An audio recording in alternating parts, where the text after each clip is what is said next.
Սպերջենի աստվածաշնչյան ընթերցանություն ամեն երեկո, մարտի 16 Պահիր քո ծառային նաև ամբարտավան մեղքերից, Սաղմոս 19-րդ գլուխ 13-րդ խոսք։ Ահա այսպիսին էր այն մարդու աղոթքը, որն Աստծո սրտի համեմատ մարդ էր։ Արդյոք Սուրբ Դավիթը կարիք ուներ այսպես աղոթելու։ Ուրեմն որքան ավելի մեզ է հարկավոր այսպես աղոթել, մեզ, որ դեռ մանուկ ենք շնորհքի մեջ։ Նա կարծես ասում է. «Պահիր ինձ, այլապես ես գլխիվայր նետվում եմ մեղքի անդունդը»։ Մեր չար բնությունը կարծես մի անկառավարելի ձի լինի, որ շարունակ ձգտում է փախչել։ Թող Աստծո շնորհքը սանձ դնի նրա վրա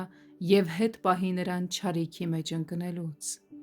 Ինչեր կանեն մեզանից լավագույնները, եթե չլինեին այն զսպող գործոնները, որոնք Տերն իր նախախնամությամբ և շնորհով սահմանել է մեր կյանքի համար։ Սաղմոսերգուի աղոթքն ուղղված է ամենազազրելի մեղքի դեմ, որն իր մեջ նենգություն և կամակորություն ունի։ Նույնիսկ ամենասուրբ մարդիկ կարիք ունեն պահվելու ամենանողկալի հանցանքներից։ Լուրջ մտածելուց տեղիք է տալիս այն, որ Պողոս առաքյալը զգուշացնում է սրբերին ամենագարշելի մեղքերի համար։ Ուրեմն, սպանեցեք ձեր անդամները,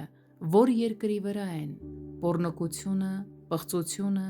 կիրքը, չար ցանկությունը և ագահությունը, որ կռապաշտություն է։ Կողոսացիս 3-րդ գլուխ 5-րդ խոսք։ Բայց միթե հարկավոր է սրբերին զգուշացնել այնպիսի մեղքերի համար, ինչպիսին սրանք են։ Այո, հարկավոր է։ Նույնիսկ ամենաճերմակ հանդերձները կպղծվեն ամենասև բծերով, եթե աստվածային շնորհքը չպահպանի դրանց մաքրությունը։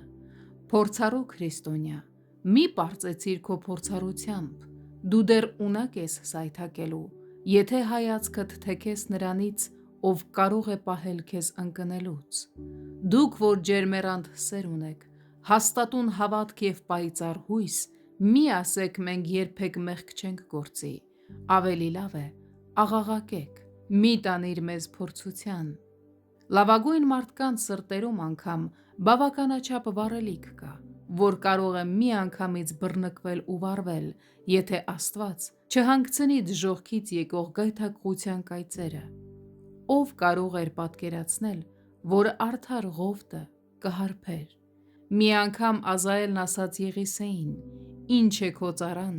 այս շունը, որ այս մեծ բանն անի»։